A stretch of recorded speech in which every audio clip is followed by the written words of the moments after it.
Live living એટલે કે એવું સુંદર જીવન જીવવું, એવું સંતોષકારક જીવન જીવવું કે આપણને જીવન જીવ્યાનો આનંદ થાય. તમે બધા જ મારા સાથે સહેમત થશો જ્યારે હું એક વાત મૂકું કે ઇતિહાસમાં ક્યારેય જેટલી શૈક્ષણિક સંસ્થાઓ નહોતી એટલી શૈક્ષણિક સંસ્થાઓ અત્યારે છે. હા કે ના?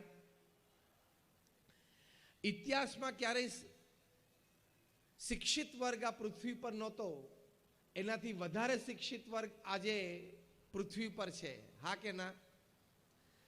શૈક્ષણિક સંસ્થાઓ અને શિક્ષિત વર્ગ આટલો હોવા છતાં ક્રાઇમ એટલે હિંસાખોરી એ દિન પ્રતિદિન વધતી ચાલી. ત્યારે ઘણી વખત એવો પ્રશ્ન થાય કે આ હિંસાખોરી એ વધતી ચાલી ત્યારે શિક્ષણ આપણને સંસ્કાર આપવામાં કેટલું કામયાબ રહ્યું એક મોટો પ્રશ્ન છે. એટલે શિક્ષણ તો બધાને ખૂબ સુંદર મળ્યું, શૈક્ષણિક સંસ્થાઓ ઘણી બધી ઊભી થઈ, પણ સંસ્કાર ન મળે તો ત્યાં MS યુનિવર્સિટીમાં અમારા એક પ્રોફેસર મદન હતા જે 1985માં અમારા ઉત્સવમાં અમદાવાદમાં આવેલા. એમણે વાત કરી કે we at MS University are producing educated monkeys, કે અમે MS યુનિવર્સિટીમાં અમે ભણેલા ગણેલા વાંદરા તૈયાર કરીએ છીએ. કારણ કે એને સંસ્કાર નહીં. એટલે પ્રમુખ સ્વામી મહારાજ ઘણી વખત કહેતા કે લક્ષણ વાળું શિક્ષણ છે રક્ષણ કરે અને લક્ષણ વગરનું શિક્ષણ છે ભક્ષણ કરે. બહુ સુંદર વાત પ્રમુખ સ્વામી મહારાજ એમના વિશાળ અનુભવ પરથી કહેતા કે લક્ષણ વાળું શિક્ષણ છે એ રક્ષણ કરશે, લક્ષણ વગરનું શિક્ષણ છે એ ભક્ષણ કરશે. તમે જો આ બોમ્બ્સ અને મિસાઇલ્સ બનાવે છે એ અભણ લોકો નથી, ખૂબ સારું ભણેલા છે. અને એમાંના ઘણા બધા તો દુનિયાની ખૂબ સારી યુનિવર્સિટીમાંથી ગ્રેજ્યુએટ, પોસ્ટ ગ્રેજ્યુએટ્સ અને વૈજ્ઞાનિકો થયેલા છે. પણ તમને આશ્ચર્ય થશે કે આવો સુંદર અભ્યાસ એમણે કર્યો. આજે 30,000 વૈજ્ઞાનિકો પૃથ્વી ઉપર દિવસમાં 12, 15 અને 18 કલાક પોતાની લેબોરેટરીમાં બોમ્બ્સ અને મિસાઇલ્સ બનાવવામાં પ્રવૃત્ત છે કે માણસ જાતને કેવી રીતે વહેલી સાફ કરી નાખવી આ પૃથ્વી પર એની માટે પ્રયત્નશીલ છે. 30,000 વૈજ્ઞાનિકો તો તમને ભણાવ્યા એ આની માટે, તમને શિક્ષણ આપ્યું એ આ કરવા માટે. તમારે 30,000 વૈજ્ઞાનિકો જો બોમ્બ્સ અને મિસાઇલ્સ બનાવવાનું છોડીને માનવજાત કંઈક સુખી થાય એવું કંઈક બનાવવાની શરૂઆત કરે તો પૃથ્વી સ્વર્ગ બની જાય. પણ એને શિક્ષણ મળ્યું, સંસ્કાર ના મળ્યા એટલે એને માનવજાતની કોઈ કિંમત ના રહી. એ લોકો એક પ્લુટોનિયમ બોમ્બ બનાવ્યો છે. એની વિશેષતા એ છે કે it kills but does not destroy. એ પ્લુટોનિયમ બોમ્બ પડે એટલે તમે મરો પણ માલ મિલકતને કોઈ નુકસાન ન થાય. એ કેવી રીતે કે બોમ્બ પડે એટલે અમુક સ્ક્વેર કિલોમીટરના એરિયામાં એ ઓક્સિજન સક કરી લે. એટલે વગર ઓક્સિજને તમે દોડીને કેટલે બહાર જવાના? એટલે તમે જેમ માછલી હોય પાણીમાંથી બહાર કાઢી અને તડફડીને મરી જાય એમ તમે તડફડીને મરી જાઓ.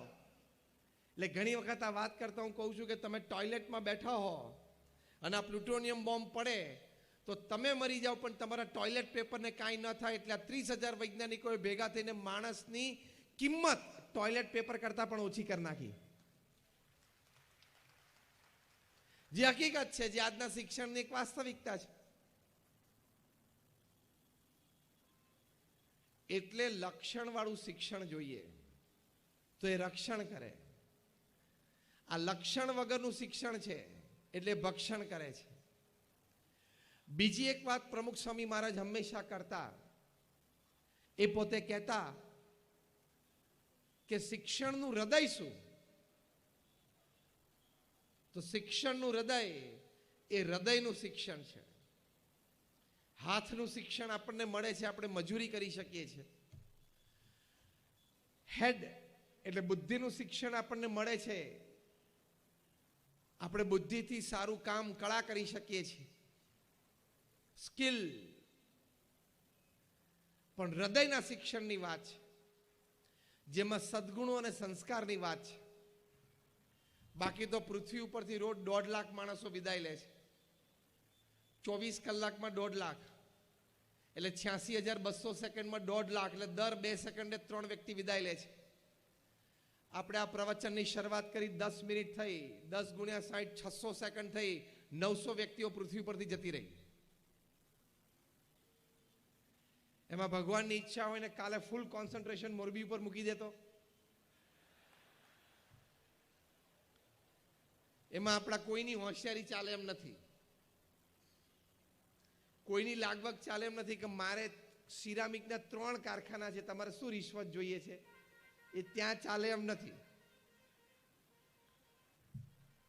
કહેવાની વાત એ છે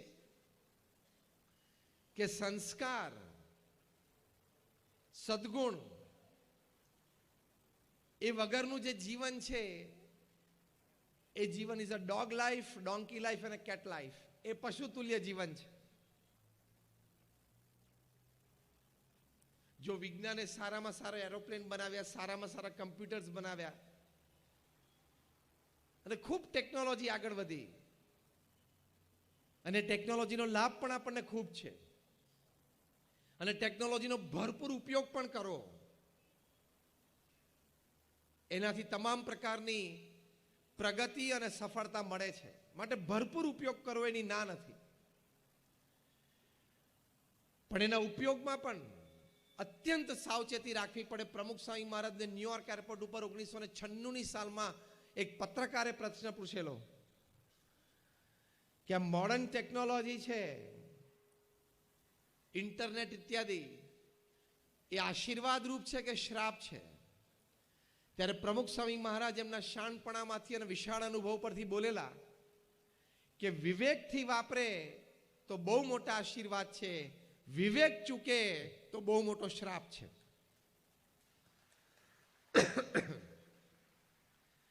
એટલે ટેકનોલોજી ખૂબ સારી વસ્તુ છે દરેક ક્ષેત્રમાં. તમે પણ જાણો છો, અમે પણ જાણીએ છીએ. મેં પણ મારું એન્જિનિયરિંગ આજથી 30 વર્ષ પહેલા પૂરું કરેલું છે, ડિગ્રી એન્જિનિયરિંગ. એટલે આઈ નો વોટ ઇઝ ટેકનોલોજી. અને 30 વર્ષથી હું સંત છું એટલે આઈ નો વોટ ઇઝ સ્પિરિચ્યુઆલિટી. અધ્યાત્મ શું છે એ મને ખબર છે. એટલે વિજ્ઞાન અને અધ્યાત્મ બંને મને ખબર છે. એટલે ટેકનોલોજીનો ભરપૂર ઉપયોગ કરજો એની ના નથી, એમાં ખૂબ પ્રગતિ અને સફળતા રહેલી છે. પણ એમાં જો વિવેક ચૂકી ગયા તો એ વિનાશનું પણ કારણ છે. આજે કેટલા બધા સાયબર ક્રાઇમ પણ વધી ગયા, એ પણ સમાજની એક વાસ્તવિકતા છે. તો બીજી વાત આ સમજવાની. ત્રીજી વાત, મોટો વિખવાદનો પ્રશ્ન પરિવારમાં અને સમાજમાં છે, એ માણસનો અહમ અને કુસંસ્કાર. દરેક માણસને નાનો મોટો અહમ હોય કે હું કંઈક કરું છું ને હું કંઈક કરી શકું છું. બહુ શાંતિથી બેસીને વિચારીએ તો આપણી બાજુમાં બેઠેલો દર ત્રીજો વ્યક્તિ આપણા કરતાં કંઈક નાની મોટી વિશેષતા ધરાવે છે. હા કે ના?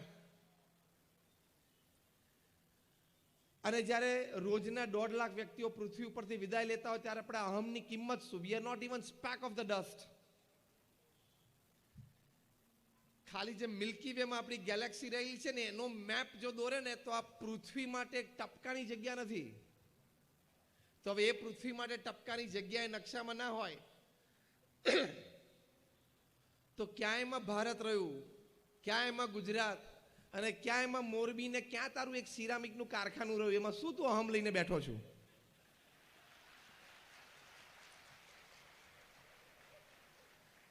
કામ મોટું કરવું, પુરુષાર્થથી કામ જીવનમાં મોટું કરવું, પણ એનો અહમ આવવા દેવો નહીં, તો એ માણસને પાળે. આવું થોડુંક પણ લોજિકલી માણસ વિચારે તો માણસનો અહમ ઓછો થઈ જાય, તો પણ સમાજના અને પરિવારના ઘણા બધા પ્રશ્નો હલ થઈ જાય. કુસંસ્કારોની પણ ઘણી બધી વાતો છે, કારણ કે રાતોરાત પૈસા આવે ઘણા બધા પૈસા ભેગા થાય એટલે કુસંસ્કાર તરફ તમને લઈ જાય. જો તમે સત્સંગ અને સંસ્કાર ન રાખો તો વ્યસનો પણ આવે અને વ્યસનોથી ઉપરના ઘણા બધા બીજા દૂષણો પણ વ્યક્તિગત અને પારિવારિક જીવનમાં આવી જાય. એ પણ મનુષ્યનું જીવન નથી. બહુ જ વિચારવાનું કે this is 70 or 80 year game. આ 70-80 વર્ષની રમત છે. ખૂબ સારી રીતે જીવી શકીએ એની માટે બહુ સ્પષ્ટ વિચારો, બહુ જ સવડા અભિગમો સાથે સ્પષ્ટ વર્તનો એ જીવનમાં આપણે નક્કી કરી રાખવા પડે. અને એ જો તમે નક્કી ન કર્યા હોય તો જીવન તો પૂરું થઈ જશે, પણ તમને સંતોષ અને આનંદ નહીં આવે. અંગ્રેજીમાં એક બહુ સરસ કહેવત છે, destination is important, journey is equally important. ધ્યેય સુધી પહોંચવું છે એ અગત્યનું છે, પણ પહોંચતા પહોંચતા તમારી સફર છે એ આનંદદાયી અને સંતોષકારક રહે એ પણ ખૂબ જરૂરી છે. તો એવું જીવન જીવવા માટે અમુક ચોક્કસ વિચારો અને વર્તણૂકો આપણે હંમેશા સ્પષ્ટ કરી રાખવાના. એમાં પહેલી મોટી વાત, પહેલો મોટો વિચાર, જે કંઈ આપણે નોકરી ધંધો વ્યવસાય કરીએ છીએ એમાં બહુ જ પ્રામાણિકતા, નીતિમત્તા, એથિક્સ, નોર્મ્સ અને ડિસિપ્લિન સાથે જ કામ કરવું. તમે નીતિમત્તા અને પ્રામાણિકતાને મૂકીને કામ કરશો, કદાચ તમને આમ પ્રગતિ થતી દેખાશે, પૈસા પણ મળતા દેખાશે, પણ ચોરીની વાત કોઈ પણ પ્રકારની લાંબી ચાલતી નથી. આજે નહીં તો કાલે, કાલે નહીં તો પરમ દિવસે પ્રશ્ન આવવાની પૂર્ણ શક્યતા છે. કેવા મોટા મોટાને પણ આવે છે તો આપણને પણ કોઈક દિવસ આવી જાય કે નહીં? અને નીતિમત્તા અને પ્રામાણિકતા ચૂકીને આપણે ગમે તેવું કામ કરીએ, આપણે આપણી જાતને છેતરીએ છીએ. નીતિમત્તા અને પ્રામાણિકતા મૂકીને તમે કામ કરો તો તમને તમારા જીવનનું કોઈ ગૌરવ નહીં રહે. ઠીક છે, કદાચ પૈસા તો કરોડો રૂપિયા કમાઈ લઈએ, 2-4 લક્ઝરી ગાડી પણ રાખી લઈએ, સેન્ટ્રલ એર કન્ડિશન બંગલો પણ બનાવી લઈએ, પણ ખોટું અને અનીતિથી લીધેલું હશે એ તમને તમારી જાત ઉપર ગૌરવ તો નહીં પણ ઘૃણા એક દિવસ પેદા કરશે કે લોકોને છેતરીને મેં લીધું, સરકારી નીતિ નિયમમાં હું ન રહ્યો, રાજ્યનો કે દેશનો ટેક્સ મેં ના ભર્યો. એ ખૂંચશે તમને. અને કેટલું તમે સાથે લઈ જવાના? સમ્રાટ સિકંદર પણ જો ખાલી હાથે જતો હોય તો મોરબીમાંથી કોણ ભરેલા હાથે ઉપર જવાનું? આંગળી ઊંચી કરો. એનું ધન, એની જે ગણતરી છે ને એ આખા મોરબીને, આખા શહેરને, તમારા બધાના મકાનોને, કારખાનાને ખરીદી શકે એટલા ધનની વાત એની પાસે હતી. પણ એ ખાલી હાથે જાય છે તો આપણે ક્યાં ભરેલા હાથે જવાના? તો શું કામ આપણે નીતિમત્તા અને પ્રામાણિકતા ચૂકવા? આપણને આપણા છાતી ઉપર હાથ મૂકીને કહી શકવા જોઈએ કે મેં ક્યાંય નીતિમત્તા અને પ્રામાણિકતામાં સોદો નથી કર્યો. અંગ્રેજીમાં એક બહુ સરસ કહેવત છે, no pillow is as soft as a clear conscience. તમે રાત્રે બેડરૂમમાં સુવા જાઓ અને તમારા પલંગ ઉપર પોચામાં પોચું ફર્સ્ટ ક્લાસ ઓસીકું સુવા માટે જેમાં તમને ગાઢ નિંદ્રા આવે, એ શું છે? તમારું ક્લિયર કોન્સાયન્સ કે મેં આજે કોઈનું ખોટું નથી કર્યું, મેં કોઈ ચીટિંગ નથી કર્યું. એ બહુ જ મોટામાં મોટી વાત છે. તો એ પ્રથમ લાઈવ લિવિંગ માટેની આ વાત છે. ખોટું કરશો તો આજે નહીં તો કાલે, ને કાલે નહીં તો પરમ દિવસે પ્રશ્ન આવશે જ. પ્રમુખ સ્વામી મહારાજ આ વાતને ખૂબ સુંદર દ્રષ્ટાંતથી પોતે સમજાવતા. એ પોતે કહેતા કે ગામડું ગામ હોય ને એમાં કૂવો હોય ને એમાં લોકો નાહવા માટે ડૂબકી મારે, નીચે જઈને સંડાસ કરી નાખે ને, પણ એ બહાર આવે ને પેલા એનું પોત ઉપર પ્રકાશી જાય કે આને અંદર જઈને શું કર્યું છે. આ બહુ ગામઠી દ્રષ્ટાંત છે પણ બહુ સચોટ સિદ્ધાંત છે. પ્રમુખ સ્વામી મહારાજ કહેતા કે તમે અંધારામાં પણ ક્યાંક ખોટું કર્યું હશે તો આજે નહીં તો કાલે, અને કાલે નહીં તો પરમ દિવસે બહાર આવશે જ. કાયદાના હાથ પણ લાંબા છે, સોશિયલ મીડિયાના હાથ એના કરતાં પણ લાંબા છે. એટલે જ્યારે ઘણી વખત કોર્પોરેટ સામે વાત કરીએ ત્યારે આઈ ટેલ ધેમ બી ફેithful ટુ જીએસટી. સરકાર જે જીએસટી લાવ્યા છે એમાં બહુ જ પ્રામાણિક રહેજો.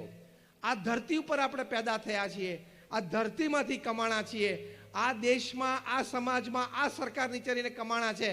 તો સરકારને વફાદારીપૂર્વક ટેક્સ આપવો એ આપણી નૈતિક જવાબદારીમાં આવે છે. It is our moral responsibility. એ આપણી એક મોરલ રિસ્પોન્સિબિલિટી છે. હજી આ કલ્ચર છે ને, અહીંયા મોરબીમાં હજી બધા ફેમિલી બિઝનેસીસ ચાલે છે. કોઈ જીવન વિશેષ ના થયું, એટલી તો ખાનદાની હોવી જ જોઈએ. Where you have earned pay your tax. Pramukh Swami મહારાજ તો આખી દુનિયામાં ફર્યા.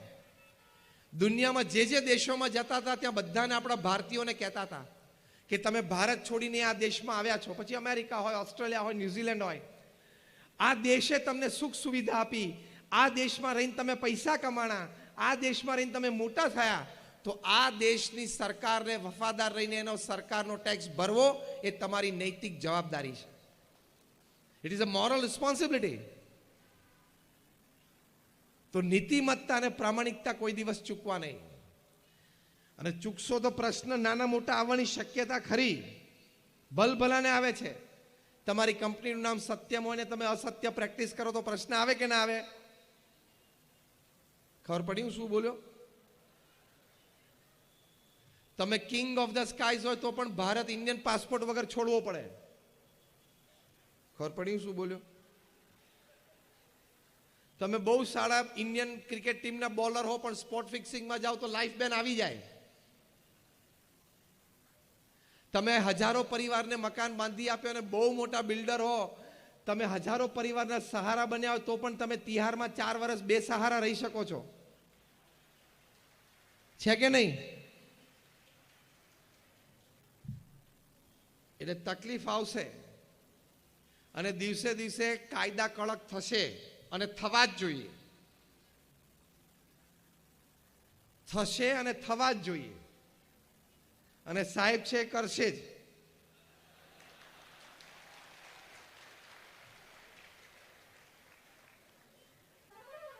અને ઝાપટ પડે પહેલા આપણે આપણી ખાનદાની ના રાખીએ. સરકારની ઝાપટ પડે પહેલા આપણે આપણી ખાનદાની રાખીએ કે આ દેશમાં રહીને હું કમાણો છું, આ દેશની વ્યવસ્થા, આ દેશના કાયદા રહીને હું મોટો થયો છું, તો એ દેશને મારે વફાદાર રહેવું જોઈએ. આ સિમ્પલ છે. એક કૂતરું હોય એને પણ અડધી રોટલી માલિક રોજ નાખે તો એ માલિક આવે ત્યારે પૂંછડી પટપટાવે છે. તો સરકાર સામે એટલી તો પૂંછડી પટપટાવી જોઈએ કે લો તમારો આ ટેક્સ. કૂતરા જેટલી ખાનદાની તો આપણામાં હોવી તો જોઈએ કે નહીં? That is your GST. હું ઘણી વખત જીએસટીના 2 અર્થ કરું છું. જીએસટી એટલે ગુડ્સ એન્ડ સર્વિસીસ ટેક્સ. એ તમે વ્યવસ્થિત અને વફાદારીપૂર્વક ભરશો એટલે બીજો જીએસટી લાગુ પડશે ઉપરથી. God saves tension. GST, God saves tension. તમારું ટેન્શન ભગવાન બચાવી લેશે. તો નીતિમત્તા અને પ્રામાણિકતા રાખવી. ભગવાન સ્વામિનારાયણ શિક્ષાપત્રીમાં આ વાત શીખવાડી છે. એમણે કહ્યું છે કે તમે તમારા કર્મચારીઓને જે પગાર આપવાનું નક્કી કર્યું આપવો ઇત્યાદિ ઘણી બધી પ્રામાણિકતા અને નીતિમત્તાની વાતો કરી છે. અને તમે જો પ્રામાણિક અને નીતિમત્તામાં રહેશો તો લોકો તમારી પાસે આવશે, કામ તમારી પાસે આવશે, પ્રોજેક્ટ તમારી પાસે ખેંચાશે, તમારી પર્સનાલિટી એવી બનશે. તમે જો પ્રમુખ સ્વામી મહારાજ આ પૃથ્વી ઉપર જે કામ કર્યું છે અનબિલીવેબલ. અહીંયા તમે આપણે બધા બેઠા છીએ ને, આપણા બધાનો વહીવટ વ્યવહાર ભેગો કરો ને એટલે પ્રમુખ સ્વામી મહારાજના છાંટામાં ના આવે. એટલો મોટો કામ એમને પૃથ્વી ઉપર કર્યું. તમારામાં અહીંયા બેઠા છે એમાંથી 20 યુનિટ ને 20 કારખાનાઓ આંગળી ઊંચી કરો. મેં આંકડો જેવો મૂક્યો એટલે કોઈ આંગળી ઊંચી ના કરાય. પ્રમુખ સ્વામી મહારાજે એકલા હાથે one man show. How many of you been to Akshardham? Akshardham ગાંધીનગરનું જોયું, આંગળી ઊંચી કરો. બધાએ જોયું છે. સેકન્ડ ક્વેશ્ચન, દિલ્હીનું અક્ષરધામ જોયું, હાથ ઊંચો કરો. ઓહો, એ પણ લગભગ બધાએ જોયું છે. એવા નાના મોટા 1200 કેમ્પસ 1200 પ્રમુખ સ્વામી મહારાજ એકલા હાથે ઊભા કર્યા. 1200 કેમ્પસ, એની સાથે સાથે 110 હોસ્પિટલ, હોસ્ટેલ, સ્કૂલ અને કોલેજો ઊભી કરી અને એનું સફળ સંચાલન કર્યું. તમે અહીંયા કોઈ વડીલશ્રીઓ ઘણા બેઠા છે, અમારે થોડો પરિચય થયો. ઘણા બધા કોઈ એક સ્કૂલ કે એક જગ્યાએ કોલેજમાં ના ટ્રસ્ટી છે, તો પણ નાના મોટા પ્રશ્નો કેટલા આવતા હશે તમે સમજતા હશો, જોતા હશો. 110 હોસ્પિટલ, હોસ્ટેલ, સ્કૂલ અને કોલેજો એકલા હાથે ઊભી કરી અને એનું ચેરિટી બેઝ ઉપર, એટલે સમાજ સેવાના બેઝ ઉપર સફળ સંચાલન કર્યું. આ બે આંકડા છે ને, તમે વિચારશો એટલે મારું પેલું સ્ટેટમેન્ટ તમને યાદ આવશે. 45 વર્ષ ગુરુપદ ઉપર રહ્યા, 1300 આવા કેમ્પસ ઊભા કર્યા. હવે નાવ બ્રેક ઇટ ડાઉન. 45 વર્ષ, 50 વર્ષ રાઉન્ડ ફિગર લઈ લો, એટલે દર વર્ષે 25 પ્રોજેક્ટ પૂરા કર્યા પ્રમુખ સ્વામી મહારાજ. એક વર્ષ એટલે 52 અઠવાડિયા, એટલે દર 2 અઠવાડિયે એક કેમ્પસ. હવે હું જે વાક્ય બોલું છે સાંભળજો. તમે બધા એન્ટરપ્રેનર્સ છો, ઇન્ડસ્ટ્રીયાલિસ્ટ છો, મેન્યુફેક્ચરર્સ છો, ટ્રેડર્સ છો અને બિઝનેસમેન પણ છો. એટલે હવે હું એક વાક્ય બોલું છું એ સાંભળજો. પ્રમુખ સ્વામી મહારાજે 50 વર્ષ સુધી દર 15મા દિવસે એક જમીન ખરીદી, જમીન લીગલી ક્લિયર કરી, એની ઉપર પ્લાન્સ પાસ થઈ ગયા, એ પ્લાન પ્રમાણે બાંધકામ થઈ ગયું. એ બાંધકામ થયું પછી એ સંસ્થાનું ઉદ્ઘાટન થઈ ગયું અને સમાજ સેવા માટે સંસ્થા વહેતી મૂકી દીધી. દર 15મા દિવસે 50 વર્ષ સુધી એક સમાજ સેવા સંસ્થા પ્રમુખ સ્વામી મહારાજે સમાજને આપી. વન મેન ઓર્ગેનાઇઝેશન, એક વ્યક્તિ સંસ્થા. હવે તમને ગરિમા ખબર પડશે કે આ વ્યક્તિ આ કક્ષા સુધી કામ કેમ કર્યું. 5 ધોરણ ભણેલી એક વ્યક્તિ પ્રમુખ સ્વામી મહારાજ આ કક્ષા સુધી કામ સમાજમાં કરી શકે. ભવિષ્યમાં નોટ સ્કાય બટ પ્રમુખ સ્વામી મહારાજ ઇઝ ધ લિમિટ. કોઈ એમ કહેશે ને કે મેં સમાજ સેવા કરીએ છીએ, તો તમારી માટે આકાશ લિમિટ નથી, પ્રમુખ સ્વામી મહારાજ તમારી લિમિટ છે. એની સાથે કમ્પેરિઝન થશે કે પ્રમુખ સ્વામી મહારાજની સરખામણીમાં તમે કેટલી સમાજ સેવા કરી, એ બેરોમીટર પ્રમુખ સ્વામી મહારાજ બનશે. પણ જે હું નીતિમત્તા અને પ્રામાણિકતાની વાત કરું છું, એ પ્રમુખ સ્વામી મહારાજના હૃદયમાં હતું, એટલે આટલું મોટું કામ કરી શક્યા. મેં કહ્યું ને એમ, તમે નીતિમત્તા અને પ્રામાણિકતાને વરેલા હશો. People have to come to you, projects have to come to you, work has to come to you. કામ અને લોકોને પ્રોજેક્ટ તમારી પાસે સામેથી આવશે. પ્રમુખ સ્વામી મહારાજને એક વખત પ્રશ્ન પૂછ્યો કે કયો વિચાર તમારા મનમાં હંમેશા રહે છે. પ્રમુખ સ્વામી મહારાજે કહ્યું કે જે વિચાર મને ક્યારેય નથી આવ્યો હું કહું, and that was more interesting. પ્રમુખ સ્વામી મહારાજે કહ્યું 95 વર્ષની ઉંમર, 80 વર્ષનું જાહેર જીવન, 8 દાયકાનું જાહેર જીવન જીવનારી વ્યક્તિ એમ બોલે છે, કોઈનું પણ અહિત થાય એવો વિચાર મને જીવનમાં ક્યારેય નથી આવ્યો. શું નીતિમત્તા અને પ્રામાણિકતા! આને લાઈવ લિવિંગ કહેવાય, જે આપણા પ્રવચનનો વિષય છે કે જીવંત જીવન જીવવું. મેં આ પરફેક્ટ ભાષાંતર કર્યું. જીવંત જીવન જીવવું, લાઈવ લિવિંગ. કે નીતિમત્તા અને પ્રામાણિકતા, કોઈનું પણ અહિત થાય એવો વિચાર ક્યારે નથી આવ્યો. એ એનું કમાય છે, એનો પુરુષાર્થ કરે છે, એ એનું ભાગ્ય ભોગવે છે. હું મારું કમાઉં છું, મારો પુરુષાર્થ છે અને હું મારું ભાગ્ય ભોગવું છું, એ છે, હું છું. કોઈની સાથે ઈર્ષ્યા રાખવાનો ભાવ ક્યાં આવ્યો આમાં? કોઈની સાથે સ્પર્ધાનો ભાવ જ ક્યાં આવ્યો? હું મારી મહેનત પ્રામાણિકતા કર્યા કરીશ, એ નહીં કરે છે. 1992ની સાલમાં પ્રમુખ સ્વામી મહારાજ ગાંધીનગરમાં હતા. ત્યાં બેંક ઓફ બરોડાની નવી બ્રાન્ચનું ઓપનિંગ હતું. મેનેજર તરીકે એક સુનિલભાઈ પારેખ આવતા. તેમણે પ્રમુખ સ્વામી મહારાજે કહ્યું કે મારી ઈચ્છા છે કે મારે મારા બ્રાન્ચની શરૂઆત તમારા બેંક એકાઉન્ટથી કરવી છે. ત્યારે આ પ્રમુખ સ્વામી મહારાજ, જેમની 1985માં લંડનમાં સુવર્ણ તુલા થયેલી, સુવર્ણથી જોખવામાં આવેલા, એ સંપૂર્ણ સુવર્ણ એમને મેડિકલ કોલેજના નિર્માણ માટે આપી દીધું. 1 આઉન્સ પણ રાખ્યું નહીં અને કરમસદમાં મેડિકલ કોલેજ ઊભી થઈ ગઈ.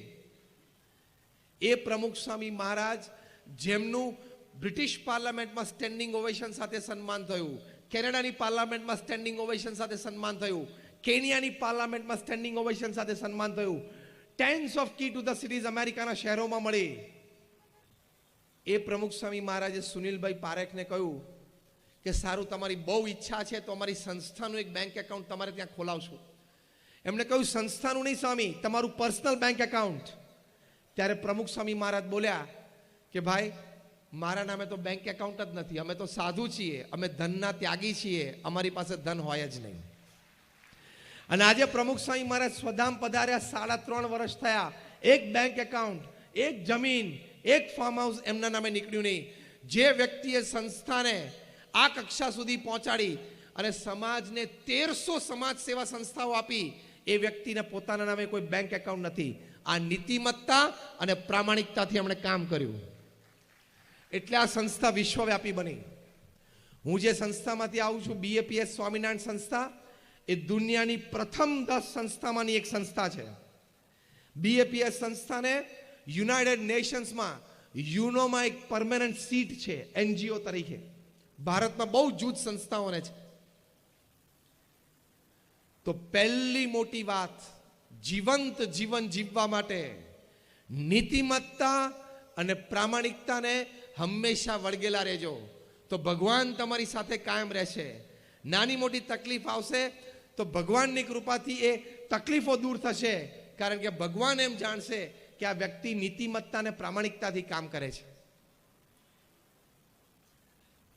તો આ પહેલી મોટી વાત છે. એ નીતિમત્તા અને પ્રામાણિકતા સાથે આપણે પૂર્ણ પુરુષાર્થ હંમેશા રાખવો. બીજી વાત, આ જીવંત જીવન માટે પુરુષાર્થથી કોઈ દિવસ પાછા ન પડવું, પુરુષાર્થ કરવામાં કોઈ દિવસ હારવું નહીં. કઠિન પરિશ્રમ એનો કોઈ વિકલ્પ નથી. There is no alternate to hard work. અત્યંત પુરુષ પ્રયત્ન કરવો એ મનુષ્યનું કર્તવ્ય છે, અને કર્તવ્યથી આગળ ડિગ્નિટી, ગૌરવ છે. આ બધા જ અહીંયા બેઠા છો અને મોરબી શહેરમાં બધા ખૂબ પ્રયત્નશીલ છો અને પરિશ્રમી છો, નહીં તો આટલો બધો વિકાસ આ શહેરનો, આ ઇન્ડસ્ટ્રીની દ્રષ્ટિએ સિરામિક્સ અને સ્પેશિયલી ક્લોક, આમાં તો વિશ્વ સ્તરે નામ છે.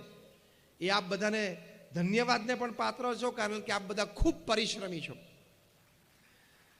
પુરુષાર્થી છો, અને જીવનમાં એ સદગુણ હોવો ખૂબ આવશ્યક છે. ત્યાં નોર્થ આફ્રિકાના જંગલમાં એક કહેવત છે કે રોજ સવારે હરણ ઉઠે ને એટલે ઝડપીમાં ઝડપી સિંહ કરતા એને થોડુંક તો ઝડપી દોડવું પડે, ભલે ગમે તેટલું ધીમું દોડતું હોય તોય, તો જે સાંજ જોવે ને તેનો શિકાર થઈ જાય. અને જે ધીમામાં ધીમો સિંહ હોય ને એને ધીમામાં ધીમા હરણ કરતા થોડુંક તો ઝડપી દોડવું પડે જો એને સાંજ જોવી હોય તો, નહીં તો એ ભૂખ્યો મરી જાય. આ વાર્તાની નીચે બહુ જ સરસ કન્ક્લુઝન સ્ટેટમેન્ટ છે. So whether you are the lion or the deer, when the morning rises you have to run. તમે સિંહ હો કે હરણ હો, સવાર પડે, સૂર્યોદય થાય એટલે દોડવું તો પડે જ. એટલે મનુષ્યનું કર્તવ્ય છે. અમે પણ દોડીએ છીએ ને. તમે એમ નહીં સમજતા કે અમે સાધુ થાય એટલે અમે દોડતા નથી. હા, અમે બેઠા બેઠા લાડવા ખાઈએ છીએ એવું નહીં સમજવાનું.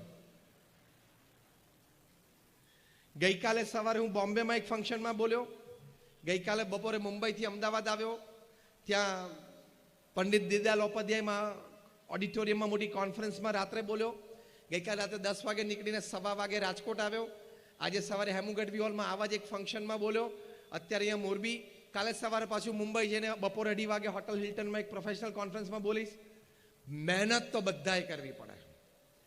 8 કલાકનો પરિશ્રમ એ મનુષ્યનું કર્તવ્ય છે. અને આપણા મહાપુરુષોએ પરિશ્રમનો આપણને બોધપાઠ આપ્યો છે અને એમના જીવન ચરિત્ર દ્વારા શીખ આપી છે. અબ્રાહમ લિંકન એક સરસ વાત કરતા, એ પોતે કહેતા, એમને જ્યારે કહ્યું કે તમે થોડો આરામ તો કરો, ત્યારે એમણે કહ્યું કે હું મરીશ પછી આરામ જ છે ને. એકવાર આંખ બંધ થઈ પછી બધો આરામ જ છે. અંગ્રેજીમાં એક બહુ સરસ કહેવત છે, until I can run I will run. જ્યાં સુધી હું દોડી શકું છું ને ત્યાં સુધી હું દોડીશ. And when I can't run, I will walk. જ્યારે હું દોડી નહીં શકું ને ત્યારે હું ચાલીશ. અને when I can't walk, I will crawl, but I will not stop. અને જ્યારે હું ચાલી નહીં શકું ને ત્યારે હું ઢસડાતો આગળ જઈશ, પણ હું ઊભો નહીં રહું. ચાલવું એ મારી પ્રકૃતિ છે. એટલે પુરુષાર્થી થવું, પરિશ્રમી થવું. પ્રમુખ સ્વામી મહારાજ આટલી મોટી આ સંસ્થા ઊભી કરી, એમનો જે પરિશ્રમ અનબિલીવેબલ. આમ જોવા જાવ તો એમની કારકિર્દીની શરૂઆત 51 વર્ષે થઈ. 1971માં ગુરુપદે આવ્યા પછી એમની કારકિર્દીની શરૂઆત કરી. પછી એમના જે સ્ટેટિસ્ટિક્સ છે તમે સાંભળશો ને તમારું મગજ ફરી જશે. 51 વર્ષની ઉંમરે જેમણે કારકિર્દી શરૂ કરી, દુનિયાના 18,000 ગામડાઓમાં પ્રમુખ સ્વામી મહારાજ જાતે ગયા. 51 વર્ષની ઉંમર પછીની વાત છે. વોટ લેવા જવું હોય ને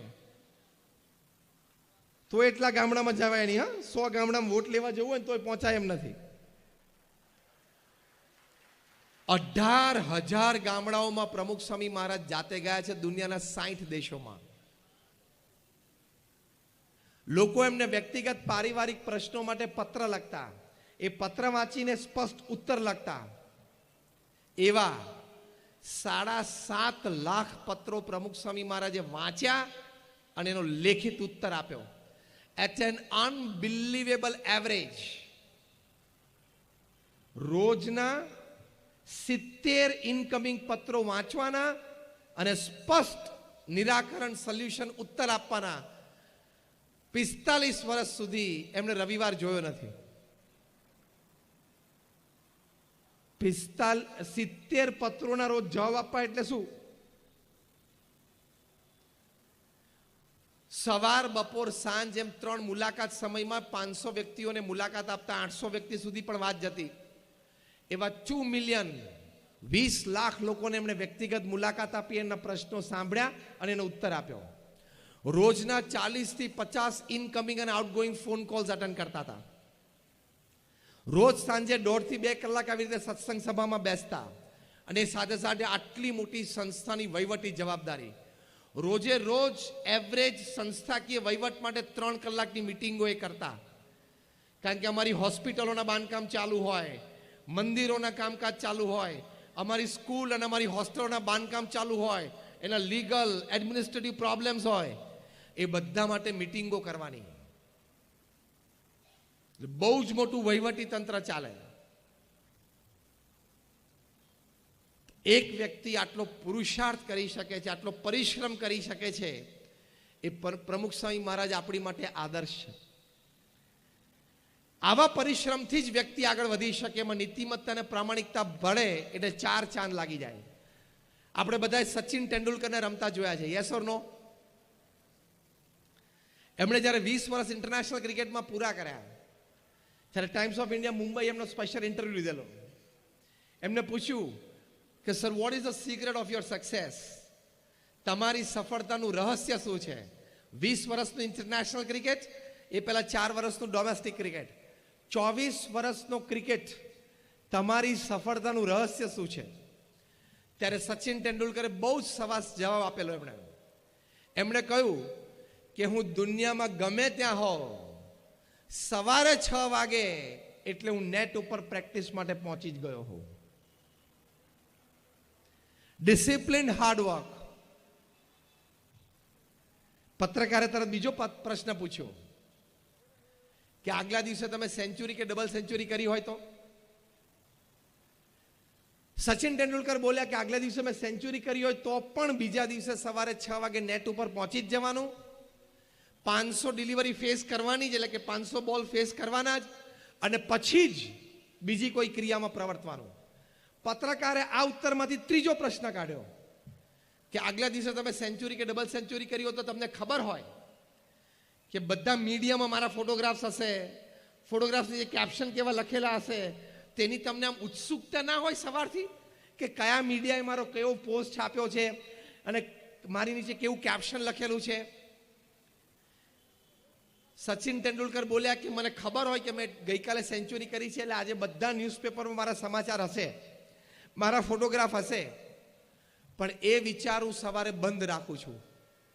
પહેલા 500 બોલની પ્રેક્ટિસ રોજ કરવાની જ, એ પતે પછી 9 વાગે જ મીડિયા ખોલવાનું, એ શિસ્ત મેં જાળવી છે, એટલે હું આ કક્ષા સુધી પહોંચ્યો છું. એટલે ડિસિપ્લિન, હાર્ડવર્ક, પ્રમુખ સ્વામી મહારાજ હોય, સચિન તેંડુલકર હોય, આવા મહાપુરુષોએ, મહાન વ્યક્તિઓએ એમના જીવનમાં કર્યું છે ને, એટલે એ કક્ષા સુધી પહોંચ્યા છે. તો બીજી મોટી વાત, જીવંત જીવન માટે હંમેશા પરિશ્રમી થવું, પુરુષાર્થી થવું, અને જ્યાં સુધી જવાબદારી હોય ત્યાં સુધી શ્રદ્ધાથી કરતા રહેવું. આપણા દેશના સર્વોચ્ચ વ્યક્તિ 68 વર્ષની ઉંમરે પણ જો રોજના 15-18 કલાક કામ કરતા હોય તો આપણે તો કરી શકીએ કે નહીં? એ પણ આપણી માટે આદર્શ છે. તો બીજી વાત આ છે. એક ત્રીજી મોટી વાત જીવંત જીવન માટે કે પ્રોપર વર્ક લાઈફ બેલેન્સ તમે રાખજો. કામ પણ કરવાનું અને વ્યક્તિગત અને પારિવારિક જીવન માટે સમય પણ આપવાનો. એ બેલેન્સ બરોબર જાળવજો.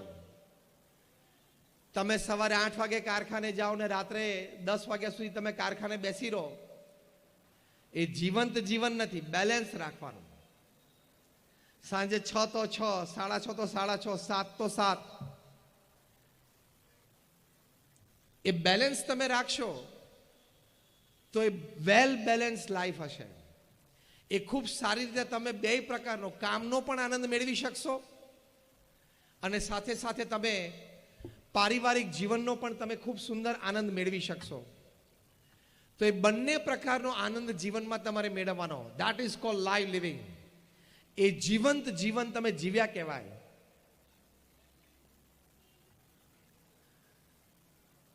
કેટલા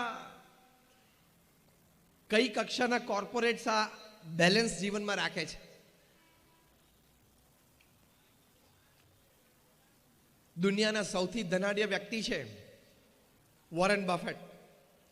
$100 અબજનું ઇન્વેસ્ટમેન્ટ છે.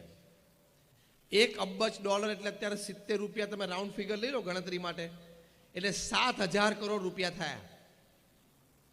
100 અબજ એટલે 7 લાખ કરોડ રૂપિયા. એટલા રૂપિયા લઈને મોરબીમાં આવે તો શું થાય? મોરબીનું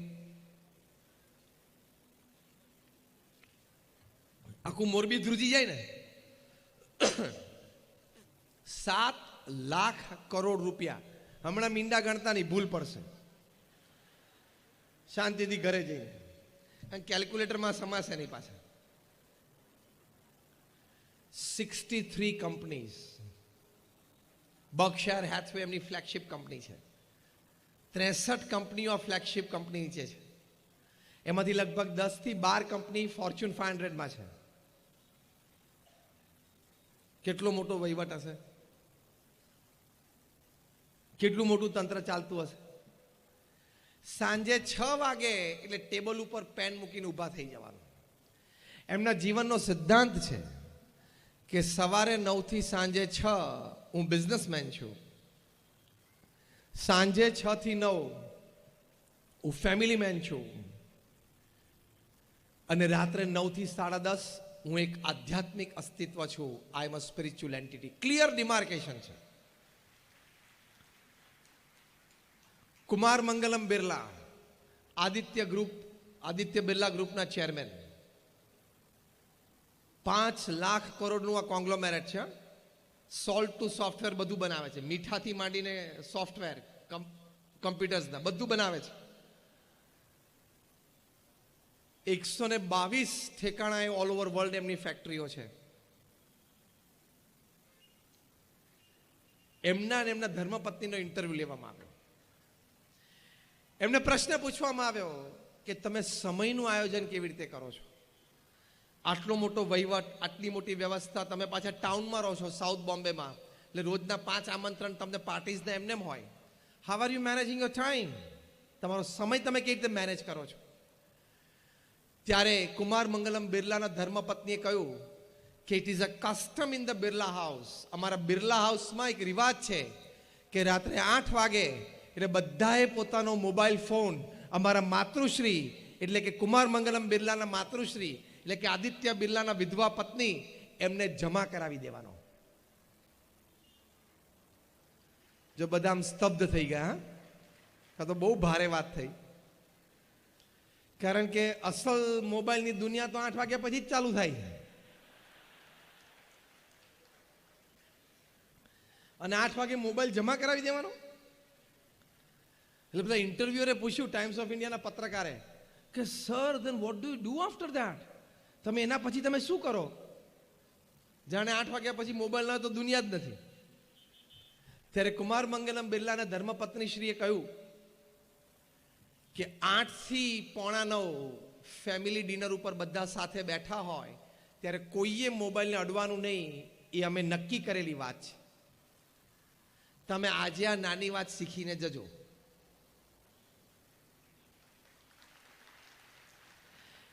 કે રાત્રિ ભોજનમાં તમે પરિવાર સાથે બેઠા હો ત્યારે બધાએ પોતાનો મોબાઈલ ફોન 8-10 ફૂટ દૂર બીજા રૂમમાં મૂકી રાખો. કારણ કે ઘણી વખત તમે પરિવાર સાથે જમવા તો બેઠા હો, જ્યારે કોક દિવસ તમે વહેલા પહોંચી જાઓ છો ઘરે ત્યારે. બાકી તો પેલી થાળી ઢાંકેલી હોય ને છે 9, 9:30 બધા હશે એટલે વાત તો બધી મારી સાચી હશે છે ને, આંગળી ઊંચી કરે બધા. તમારા બધાના ઘરમાં અમે કેમેરા મૂકેલા જ છે, બધી વાત ખબર છે. તો તમે પરિવારમાં સાથે બેઠો ત્યારે તમારા જમણા હાથમાં કોળીઓ અથવા ચમચી હોય, ડાબા હાથમાં શું હોય છે? બોલો. મોબાઈલ. તો મારે તમને એક સિમ્પલ પ્રશ્ન પૂછવાનો. એ પ્રશ્ન એવો છે કે તમે જમતા જમતા પણ મોબાઈલ ઉપર કોઈની સાથે વાત કરો છો, તો જેની સાથે વાત કરો છો એ વ્યક્તિ 50-100 માઇલ દૂર છે, એ તમારી માટે એ સમયે વધારે અગત્યની છે કે 2 ફૂટ દૂર બેઠેલું તમારું લોહીનું સગું વધારે અગત્યનું છે? ડિસાઈડ. એ નક્કી કરો. પેલો તો આખો દિવસ છે જ, આ લોકો અત્યારે જ છે ખાલી. અને ટેકન ફોર ગ્રાન્ટેડ નહીં રાખવાનું કે હોય જ છે ને બધા રાતે 10 વાગે ઘરે જઈએ તો બાયણું ખોલ જ છે ને હોય જ છે બધા અંદર. એવું નહીં વિચારી રાખવાનું ટેકન ફોર ગ્રાન્ટેડ. અને પાછો આપણો મોબાઈલ ફોન રાત્રે 11 વાગ્યા સુધી ચાલુ હોય, 12 વાગ્યા સુધી ચાલુ હોય. હા કે ના? સૂતા સૂતા છેલ્લે બેડરૂમમાં પલંગ ઉપર બેઠા બેઠા પણ એકવાર ડેટા ચાલુ કરીને વોટ્સએપ ચાલુ કરે. કંઈ છે? કંઈ છે? કંઈ નથી, તું સૂઈ જા. તું સેલિબ્રિટી નથી, તારા ઇન્સ્ટાગ્રામ ઉપર 3.5 મિલિયન ફોલોવર નથી, તું સૂઈ જા.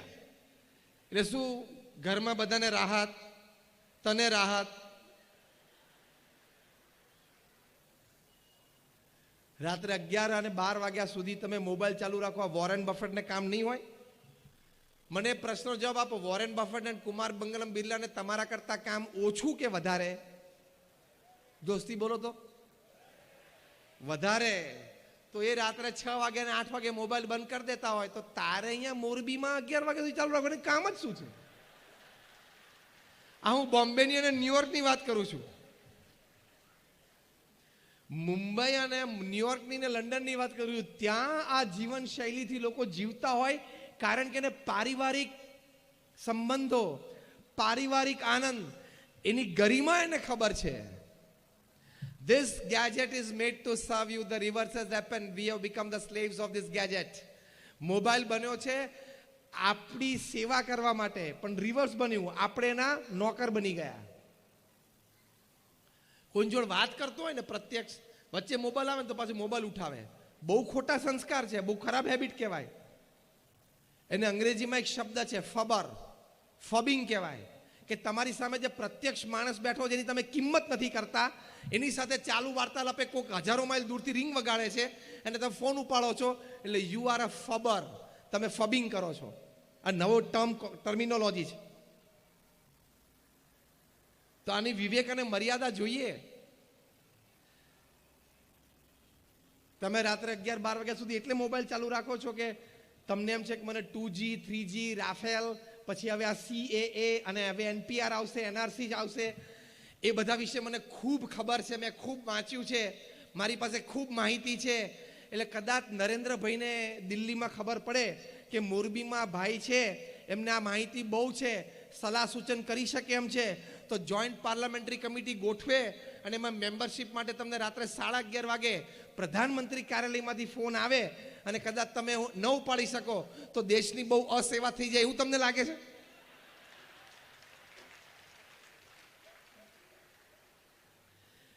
તારા જેવા એમની પાસે 130 કરોડ છે, તું સુઈ જા. 11 વાગી ગયા છે અને જેને બોલાવાના હોય છે ને એને ટાઈમે બોલાવી લે છે. કોકને ઈડી દ્વારા, કોકને CBI દ્વારા, જેને જ્યાં બોલાવાના હશે બધાને બોલાવી લેશે. તું ચિંતા ના કરીશ, 130 કરોડની પ્રજાને ટાઈમે ટાઈમે બોલાવી જ લે છે. એટલે રિસ્ટ્રિક્ટ યોર સેલ્ફ. આ ત્રીજો મોટો વિચાર હું તમને આપું છું જીવંત જીવન જીવવા માટે. કામ ધંધો પણ બહુ જ મોટા કરવાના, નૈતિકતા અને પ્રામાણિકતાથી કરવાના, સામે પરિવાર માટે પણ સમય સારી રીતે આપવાનો. તો એ તમારું જીવંત જીવન તમે જીવ્યા કહેવાય. તમારા મિત્રો માટે સમય આપવાનો, કોઈ સારી સંસ્થાઓ સાથે તમે જોડાયેલા હોય તો ત્યાં સેવા માટે પણ સમય આપવાનો. It is a well lived balance life. એની માટે મેં એક ફોર્મ્યુલા ડિઝાઇન કરી છે, 8+8+8, 8+8+8 સિસ્ટમ. તમારી પાસે 24 કલાક છે, એને 8+8+8 સિસ્ટમમાં નાખવાનું. 24 કલાકમાં 8+8+8 એટલે પહેલા 8 કલાક નૈતિક પ્રામાણિક પુરુષાર્થ તમારા વ્યવસાયમાં, બીજા 8 કલાક બહુ જ સારી નિંદર લેવી, સૂવું અને આરામ કરવો. આ બે વાત આપણે થઈ. ત્રીજા 8 કલાક છે બહુ અગત્યના છે. તમે સારી રીતે જીવી શકો તો તમે તમારું જીવન જીતી જશો. અને એ ત્રીજા 8 કલાક બરોબર જીવતા ના આવડ્યા તો એમને જિંદગી તો પૂરી થઈ જશે અને પસારે થઈ જશે. ત્રીજા 8 કલાકમાં અમે શીખવાડીએ છીએ 3F, 3H અને 3S. 3F એટલે ફેમિલી, ફ્રેન્ડ્સ અને ફેથ. 3H એટલે તમારું હેલ્થ, હાઇજીન અને હોબી. અને 3S એટલે સોલ, સર્વિસ એન્ડ સ્માઇલ. આ 9 ડિપાર્ટમેન્ટમાં તમારા ત્રીજા 8 કલાક વીતવા જોઈએ, તો તમે બેલેન્સ લાઈફ જીવી શકશો. મારી સાથે બધા રિપીટ કરજો, ફેમિલી, ફ્રેન્ડ્સ, ફેથ. ફરી વખત, family, friends, faith, health, hygiene, hobby. ફરી વખત, હેલ્થ, હાઇજીન, હોબી, સોલ, સર્વિસ, સ્માઇલ. સોલ, સર્વિસ, સ્માઇલ. આ 9 ડિપાર્ટમેન્ટમાં તમારા ત્રીજા 8 કલાક જવા જોઈએ. તમે પ્રમુખ સ્વામી મહારાજને સવારે 45 મિનિટ પ્રાતઃ પૂજા કરતા જો, તમને એમ લાગે કે આમને પૃથ્વી ઉપર પૂજા કર્યા સિવાય કોઈ કાર્યક્રમ જ નથી લાગતો.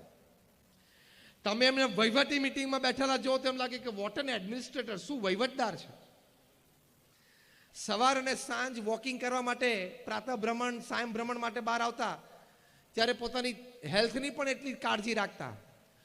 આટલી મોટી જવાબદારી, આટલી મોટી સંસ્થા, દેશ પરદેશમાં 45 વર્ષ સુધી એક પણ દિવસની ચૂક વગર સવારે 6:40 વાગે પ્રમુખ સ્વામી મહારાજ વોકિંગ કરવા માટે આવતા. કેટલી નિયમિતતા. 6:39 પણ નહીં અને 6:41 પણ નહીં. 45 વર્ષ સુધી આ ટાઈમ એમણે મેન્ટેન કર્યો. 45 વર્ષ સુધી સવારે 7:30 વાગે સત્સંગ સભામાં પ્રાતઃ પૂજામાં આવી જતા એટલે આવી જતા. તમે આમ 7:25 થી તો તમને હજી કોન્ફિડન્સ હોય કે હજી પ્રમુખ સ્વામી મહારાજ મંચ ઉપર નહીં જ આવ્યા હોય, અને 7:35 થઈ જાય ને તમને લાગે કે ના આવી ગયા હશે, અને આવી જ ગયા હોય. શેડ્યુલિંગ અને ટાઈમ મેનેજમેન્ટ કર્યું. જોઈએ ચલો ને કાલે તું આવજે ને પતી ગયું, તારું કશું નહીં થાય. એટલે આવી રીતે આ 9 ડિપાર્ટમેન્ટમાં તમારું જીવન વ્યતીત થવું જોઈએ. એટલે બેલેન્સ લાઈફ છે. ચોથી મોટી વાત, અભિગમો સવડા, હકારાત્મક અને ઊંચા રાખવા. નાની નાની વાતમાં અકળાઈ ના જવું, નાની નાની વાતમાં ઇરિટેશન, ફ્રસ્ટ્રેશનમાં ના આવવું, નાની નાની વાતમાં ગભરાઈ ના જવું, શું થશે એવો વિચાર ના કરવો. આ ચોથો મોટો વિચાર તમને આપું છું જીવંત જીવન જીવવા માટે. આપણે તો હાથમાંથી કપરકા બી છૂટી જાય ને તો એટલે મરી ગયા, એટલે આમાં ના મરી જવાય. કપ રકાબી હાથમાંથી છૂટી જાય ને ફૂટી જાય ને ચાપ ઢોળાઈ જાય તો પહેલો શબ્દ શું કે મરી ગયા. અલે ના મરાય આમાં. એમ નાની નાની વાતમાં અભિગમો સવડા રાખવા. આપણે નાની નાની વાતમાં ગુસ્સે થઈ જઈએ, નાની નાની વાતમાં અકળાઈ જઈએ તો આપણી સ્ટેબિલિટી અને સ્થિરતા ક્યાં રહી?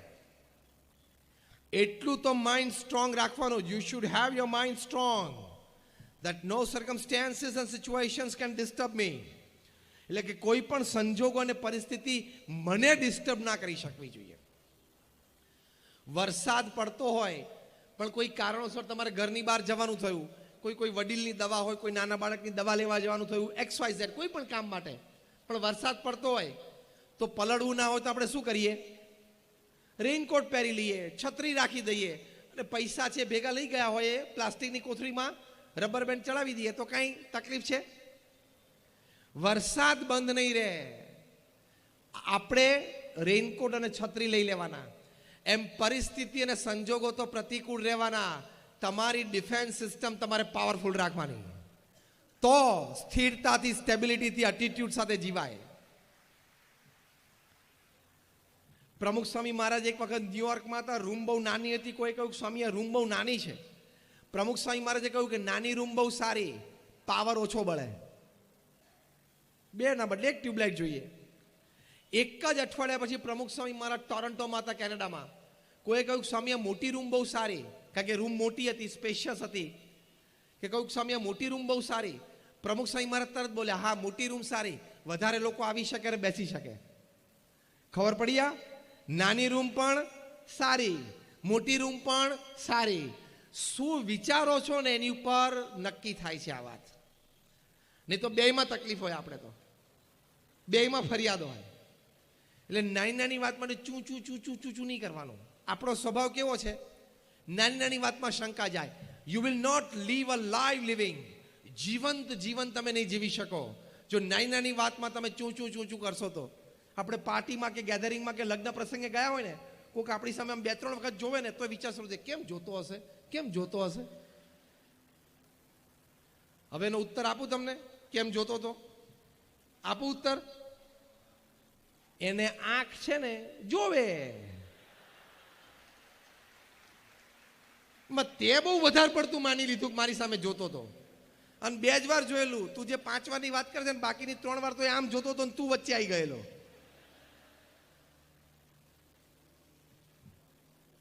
અને લગ્ન પ્રસંગમાંથી પાછા આવે એટલે પાછા, રિસેપ્શનમાંથી પાછા આવીએ એટલે ઘરે જતા જતા ચર્ચા કરે, અને ઘરે બેસીને કરે. પેલા એ પહેર્યું તું, પેલા આમ પહેર્યું તું, પેલા આમ બોલ્યા હતા, પેલા આમ ઉભ્યા હતા, પેલા મારી સામે જોયું, પેલા ના જોયું, પેલા આમ, અને જમવામાં પેલું ટેસ્ટફુલ હતું, પેલું નહોતું. તે આ બધું કરવા તું કચરો વીણવા ગયેલો ત્યાં? તને પ્રેમથી કોઈ આમંત્રણ આપ્યું, એને એની શક્તિ પ્રમાણે વ્યવસ્થા કરી, અને સંજોગો આવો મોટો પ્રસંગ હોય તો થોડી નાની મોટી ગેરવ્યવસ્થા ઊભી થાય. તારે પ્રેમથી એને મળવાનું હતું, એને મીઠું મોઢું કરાવવું હતું, તને તો પ્રેમથી કરાવ્યું. અને ત્યાં જે બ્રાઇડ ગ્રૂમ હતા, પતિ જે લગ્ન ગ્રંથિથી જોડાયેલા હતા, એને શુભેચ્છા અને આશીર્વાદ આપી દેવાના હતા. ત્યારે ક્યાં બીજી ટીકામાં પડવાનું હતું? આ તો રવિવારે સવારે એક તો 10 વાગે ઉઠે અને પછી ગેલેરીમાં ઊભો રહે, બીજે માળે, નીચેથી જાન જતી હોય એટલે પાછો ઉઠીને બહાર આવ્યો, બાકી તો હજી કલાક હુઈ રહે. અને પછી ત્યાં ઊભો બ્રશ કરે અને થૂકે. એટલે એક તો સ્વચ્છ ભારત બગાડે. અમે આ મોરબીના રસ્તામાંથી આવ્યા, ભયંકર ગંદકી છે. આ તમને બધા શ્રેષ્ઠીઓ બેઠા છો આજે વિનંતી કરવાની,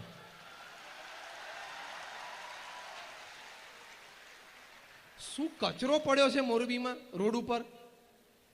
તે બધા શ્રેષ્ઠીઓ અને વડીલો અહીંયા બેઠા છો અને આગેવાનો છો, આપે બધા પોતપોતાના ક્ષેત્રમાં ખૂબ સુંદર કાર્ય કર્યું છે. તો અહીંયા આજે પણ લો કે મોરબીને સ્વચ્છ બનાવવું છે. આ સુરત શહેર તમે જો, તમે બધા સુરત ગયા છો છેલ્લા 2-3 મહિનામાં? હાથ ઊંચો કરો. બધા ગયા છો. છેલ્લા 2-4 મહિનામાં તમે સુરત કેટલી ક્લીન સિટી છે. તો એક સમયે સૌથી વધારે ગંદવાળો ત્યાં હતો. તો હવે સુરતની જેમ તમે પણ લો. સુરતમાં તમારા જ પટેલ ભાઈઓ છે, એ લોકો ત્યાં કરી શકે તો તમે ના કરી શકો? થાય કહેતા હોય આંગળી ઊંચી કરો તો થાય. વાહ, પેલા તો 2 હાથ ઊંચા કરે, બહુ તાકાતથી બોલ્યા. ફરી વખત હાથ ઊંચા કરો, મારે જોવાનું રહી ગયું. થાય, મોરબી સ્વચ્છ થાય તો કોણ એની માટે પણ લેશે કે 2021ની સાલ સુધીમાં ભારતનું સૌથી સ્વચ્છ શહેર એ મોરબી હશે?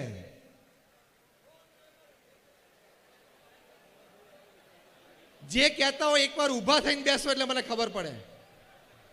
એકવાર ઊભા થાઓ કે જે 2021માં મોરબી સૌથી સ્વચ્છ શહેર. એકવાર ઊભા થઈને બેસો એટલે ખબર પડે. Thank you very much. I give you a big hand.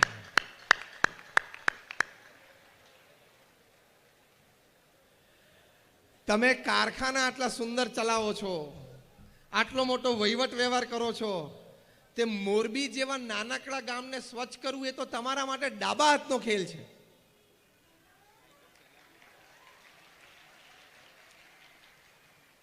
હું તમને ત્યાં સુધી કહું કે બોલો તમારા કારખાનામાં જેટલા કારીગરો કામ કરે છે ને, કર્મચારીઓ જેટલા છે કે જેટલા મજૂરો છે, એ બધાને તમે ખાલી 1 અઠવાડિયા સુધી 1 કલાક દિવસમાં ઓછું કામ આપીને 1 કલાક માટે એ લોકોને સ્વચ્છતામાં વળગાડી દો તો 1 જ અઠવાડિયામાં મોરબી સ્વચ્છ થઈ જાય એમ છે.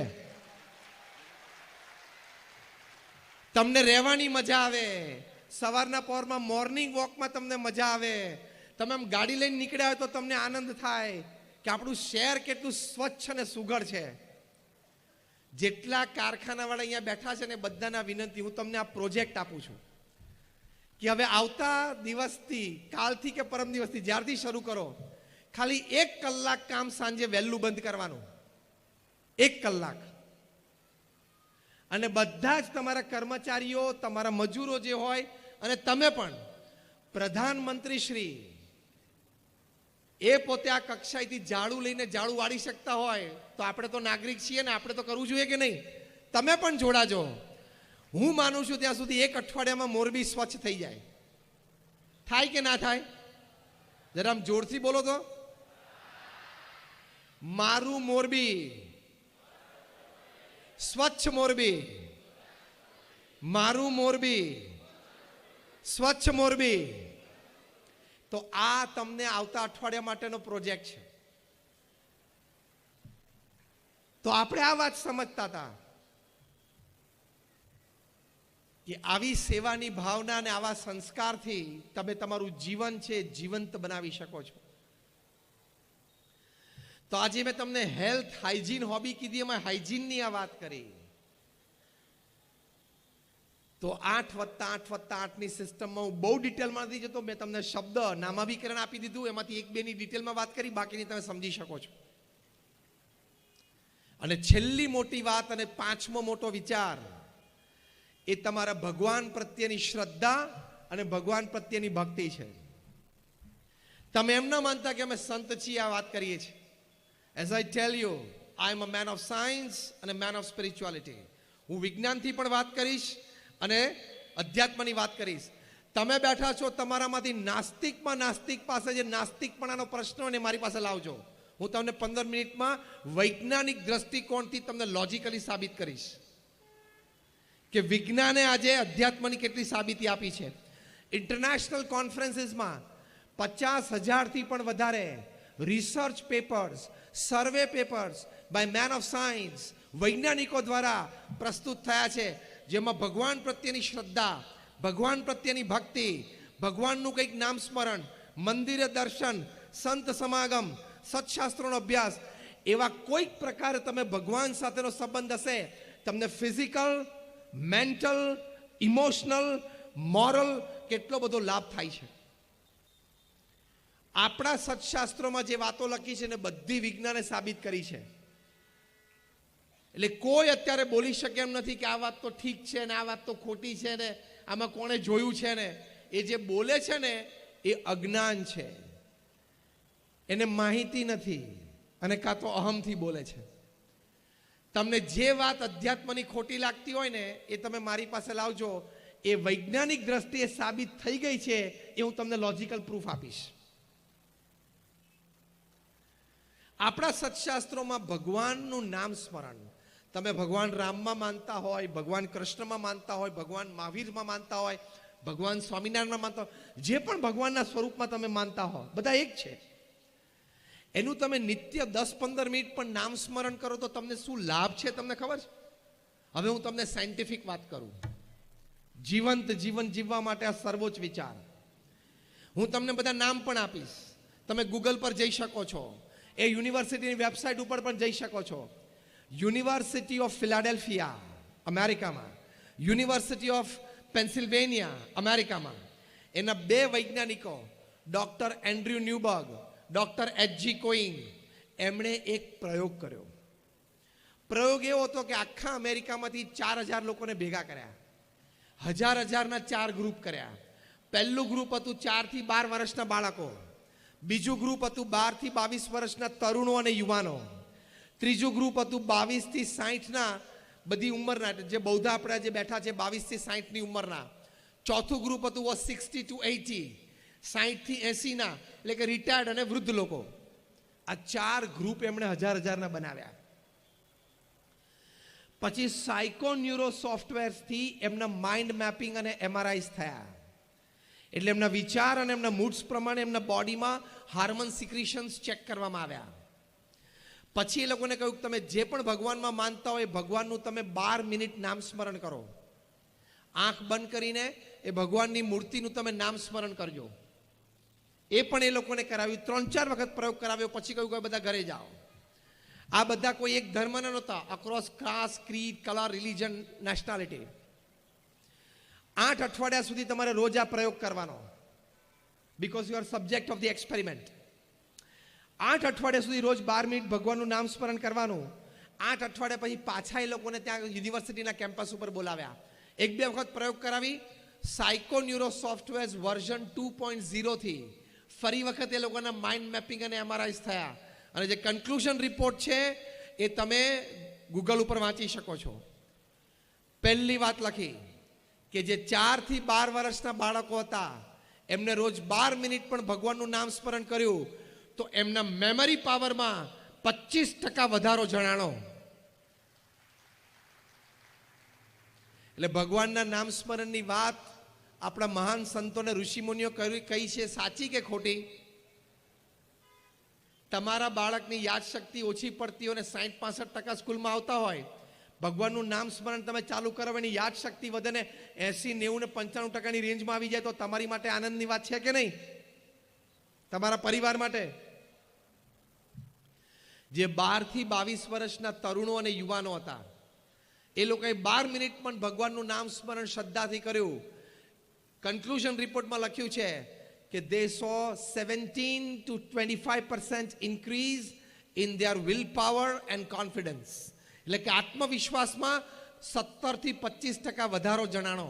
આ ઉંમરમાં જે હોય ને 12 થી 22 વર્ષના જે તરુણો યુવાનો, એને આત્મવિશ્વાસ દ્રઢ થવો બહુ જરૂરી છે. થર્ડ એજ ગ્રુપ 22 થી 60 વર્ષના જે હતા, જે બૌદ્ધા આપણે અહીંયા બેઠા છીએ, એ લોકોને પણ 15 થી 25% વધારો પોતાની બફર કેપેસિટીમાં, એટલે the capacity two absorb shocks of life, એટલે કે જીવનમાં ઝાટકા આવે, દુઃખ આવે, એ સહન કરવાની શક્તિમાં 25% વધારો જણાણો. કારણ કે જેટલા ઝાટકા આવે આ ઉંમરમાં જ આવી જાય. તો દુઃખ સહન, ઝાટકો સહન કરવાની શક્તિમાં, that is cold buffer capacity, એમાં 25% વધારો. અને જે ઓલ્ડ એજ હતા, 60 થી 80 વર્ષના હતા, એ લોકોને તો બહુ જ મોટો લાભ થયો કે 12 મિનિટના નામ સ્મરણથી આ સાયકોન્યુરો સોફ્ટવેર્સના માઇન્ડ મેપિંગ અને એમઆરઆઈઝે કહ્યું કે એ ઉંમરના લોકોને 15 થી 25% વધારો રોગ પ્રતિકારક શક્તિમાં જણાણો.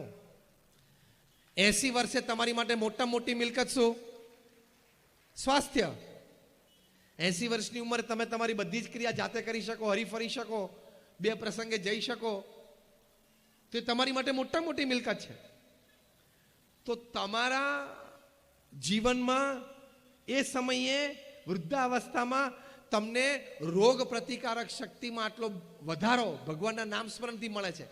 એટલે વોટ વોઝ પ્રૂવડ કે ભગવાનના નામ સ્મરણથી તમારી યાદ શક્તિ વધે છે, તમારો વિલ પાવર વધે છે, તમારો કોન્ફિડન્સ વધે છે, તમારી દુઃખ સહન કરવાની શક્તિ વધે છે અને તમારી રોગ પ્રતિકારક શક્તિ વધે છે. હું કહું છું સ્વર્ગની વાત ભૂલી જાઓ, મોક્ષની વાત કદાચ 1 સેકન્ડ માટે ભૂલી જાઓ, પણ આ 5નો લાભ લેવો હોય તો પણ ભગવાનનું નામ સ્મરણ રોજ કરવું જોઈએ કે ના કરવું જોઈએ? આ 5નો લાભ, yes or no? Raise your hands. Yes or no? Yes. જે કરતા હોય એને અભિનંદન છે, ના કરતા હોય ચાલુ કરજો. આ સાયન્ટિફિક છે, મેં તમને નામ આપ્યા છે, તમે ગૂગલ ઉપર જઈ શકો છો. આવી મારી પાસે 500 વાતો છે. ગયા વર્ષે 2018ની સાલમાં જેને નોબેલ પ્રાઇઝ ફોર મેડિસિન મળ્યું, 2 ડોક્ટર્સ, ડોક્ટર તેસુકો હોન્જો, ડોક્ટર એલિસન. શેની માટે એમને નોબેલ પુરસ્કાર મળ્યો? મેડિસિન માટે. એમણે રિસર્ચ કરી, કેન્સરની નાબૂદી માટેની રિસર્ચ. કેન્સર થાય તો કીમોથેરાપી થાય, પછી સર્જરી આવે. આ લોકોએ એવું સાબિત કર્યું કે જ્યારે તમે નિર્જળા ઉપવાસ કરો છો, એટલે કે પાણીનું ટીપું પણ લેતા નથી, એવા 20 કલાક તમે ગાળો, તમારા શરીર અત્યંત ભૂખ્યું થયું હોય, 3 ટંક જમવાનું તમે છોડ્યું હોય, એટલે કે તમે વ્રતમાં છો કે તમે ઉપવાસમાં છો, એ વખતે તમારું બોડી છે એ મેલેશિયસ મેલિગ્નન્ટ સેલ્સ ખાય છે. એટલે કે જે કેન્સરની કોષો છે ને એને આ શરીર ખાઈ જાય છે. પછી એમણે વાત કરી કે આપણા શરીરનું જે સૈન્ય છે ને WBC છે, વ્હાઇટ બ્લડ કાર્પસલ્સ, એમાં ટી સેલ્સ છે, આલ્ફાબેટિકલ ટી. એ સૌથી તાકાતવાર કોષો છે જે રોગના જર્મ્સ અને બેક્ટેરિયા સામે લડે છે. એમણે કહ્યું કે એક ટી સેલમાં તાકાત છે 1,000 કેન્સર સેલને મારી નાખવા માટેની. પણ આપણી ખાવા પીવાની ખોટી આદતો, બર્ગર ને પીઝા ને ફાસ્ટ ફૂડ ને કોલ્ડ ડ્રિંક, એણે આ ટી સેલનો પાવર દાબી દીધો છે. આપણા ઉઠવા બેસવાની ખોટા સમય અને આદતો, રાત્રે 12-1 વાગ્યા સુધી જાગવાનું, સવારે 9 વાગે ઉઠવાનું, એ ખોટી આદતો. આ બધી આદતોએ આ WBCમાં જે ટી સેલ્સ છે ને એનો પાવર દબાવી દીધો છે. પણ પાછો એ પાવર તમારે જાગૃત કરવો છે, યસ ઓર નો? તો ડોક્ટર તેસુકો હોન્જો, આ હું નામ સાથે બોલું છું, તમે ગૂગલ ઉપર જઈ શકો છો. અને ડોક્ટર એલિસને કહ્યું કે વર્ષમાં 20 દિવસ પણ તમે 20 કલાકનો નિર્જળા ઉપવાસ કરો તો આ ટી સેલ્સ પોતાના પાવર ઉપર આવી જાય. એક ટી સેલ 1,000 કેન્સર સેલને મારી શકે. તમને ક્યારેય કેન્સર ન થાય, કેન્સર થવાની લિસ્ટ શક્યતાઓ તમારા જીવનમાં આવી જાય. સાયન્ટિફિક. તો આપણા મહાન ઋષિ મુનિએ આ તપની જે વાત કરી છે, સાચી કે ખોટી? મેં કહ્યું મારી પાસે આવી 500 વાતો છે, વિષય જુદો છે તે વધારું નથી જતો, પણ અધ્યાત્મની બધી વાતો સાચી છે, તમામ હકીકતો સાચી છે. તમારે જેમ જીવનમાં એક ફેમિલી ડોક્ટર જોઈએ, એક બિઝનેસ ફ્રેન્ડ જોઈએ, એમ જીવનમાં એક સાચા સંત હોવા પણ ખૂબ જરૂરી છે, એક ગુરુ હોવા પણ ખૂબ જરૂરી છે. એ કેટલું મોટું કામ કરી શકે, તમારા જીવનમાં નૈતિકતા, પ્રામાણિકતા, સદગુણો, સંસ્કારનું સિંચન કરી શકે, તમને શુદ્ધિ આપી શકે, શક્તિ આપી શકે કે તમે વ્યસનોથી દૂર રહી શકો. પ્રમુખ સ્વામી મહારાજે એમના પ્રયત્નથી, ના સંસ્થાના પ્રયત્નથી, તમને આશ્ચર્ય થશે કે BAPS સંસ્થાએ આજ સુધી 40 લાખ લોકોના વ્યસનો છોડાવ્યા છે. તમે કદાચ 1% લો એમાંથી, 40 લાખનો 1% એટલે કેટલા થયા? 40,000. 40,000 વ્યક્તિઓને કદાચ કેન્સર થવાનું હતું, એ આ બચ્યું છે. કેન્સર હોસ્પિટલ ઊભી કરવી એ પણ મોટું સમાજ સેવાનું કાર્ય છે, અને લોકોને વ્યસન મુક્ત કરવા એ પણ સમાજ સેવાનું મોટું કામ છે. બંને સાથે જોઈએ, યસ ઓર નો? પેલું છે ક્યુરેટિવ છે, આ છે પ્રિવેન્ટિવ છે. અને કહેવત તો એમ છે ને સમજણ તો એવી છે, prevention is better than cure. એને કેન્સર થાય ને પછી કેન્સરની હોસ્પિટલમાં તમે શ્રેષ્ઠીઓ ભેગા થઈને મોરબીમાં મોટી કેન્સર હોસ્પિટલ કરો, સમાજ સેવાના ધોરણે ચલાવો, એ પણ મોટું કામ છે. અને અમે સંતો ઘરે ઘરે ફરીએ છીએ અને એને વ્યસન મુક્ત કરીએ છીએ, એ પણ ઇક્વલી મોટું કામ છે. બંને કામ સરખા છે. તો પ્રિવેન્શનની સાઈડ બહુ જ મોટી છે. આપણી સંસ્થાઓ જે NGO કામ કરતી હોય, પ્રિવેન્શન સાઈડ ઉપર કામ કરતી હોય, મૂળમાં કામ કરતી હોય, તો આવા સંત છે એ જીવનમાં તમને બહુ જ મોટું કામ આપી શકે, એ બહુ જ મોટા સંસ્કારો આપી શકે. આ દિલ્હી અક્ષરધામ અમે બાંધ્યું, આજે વાતને 14.5 વર્ષ પૂરા થયા.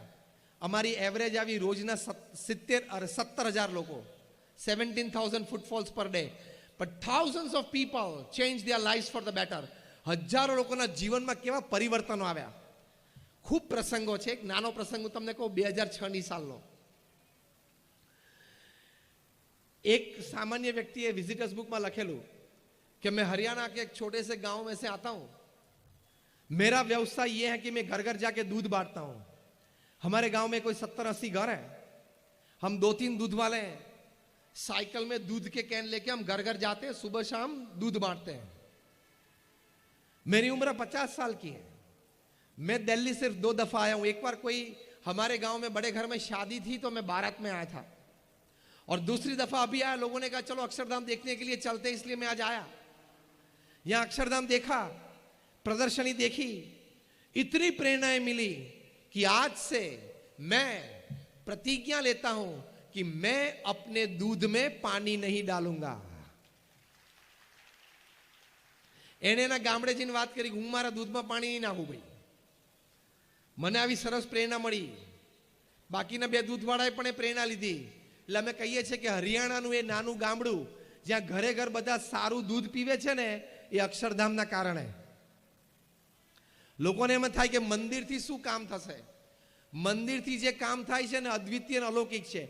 ભુજમાં જ્યારે ભૂકંપ આવ્યો 2001ની સાલમાં 26મી જાન્યુઆરીએ સવારે 8:45 વાગે, પ્રમુખ સ્વામી મહારાજ ત્યાં બરોડામાં હતા. ત્યાંથી એમણે ફોન કર્યો કે તાત્કાલિક રસોડું ચાલુ કરો. આપણું મંદિર પડી ગયું છે કે ઊભું છે? પહેલા તો એ પૂછ્યું તો કે ઊભું છે. સ્વામી કહે તો રસોડું ચાલુ કરો. અમે સંતોને સ્વયંસેવકો રસોડું ચાલુ કર્યું, કારણ કે પ્રમુખ સ્વામી કે હમણાં 3 કલાક પછી 12 વાગશે, લોકો ભૂખ્યા થશે, જમશે ક્યાં? અને 26મી જાન્યુઆરીએ પહેલા દિવસે બપોરે 12 વાગે ભુજ સ્વામિનારાયણ મંદિરે 17,000 લોકો જમ્યા.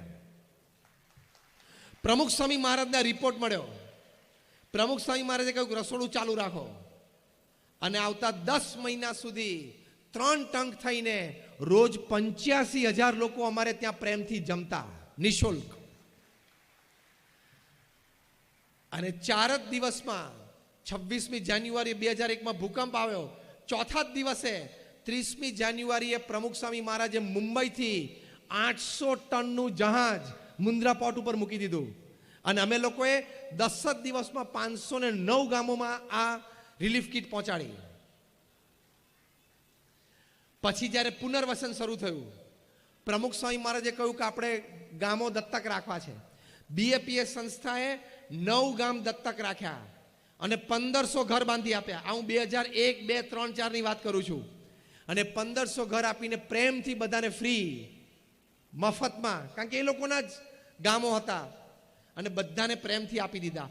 બીજા 42 ગામોમાં કાં તો સ્કૂલ બાંધી આપી, કાં તો રોડ બાંધી આપ્યો, કાં તો પાણીની ટાંકી બાંધી આપી. આ 3 વર્ષમાં બીએપીએસ સંસ્થાએ ભુજ ભૂકંપ વખતે કામ કરેલું.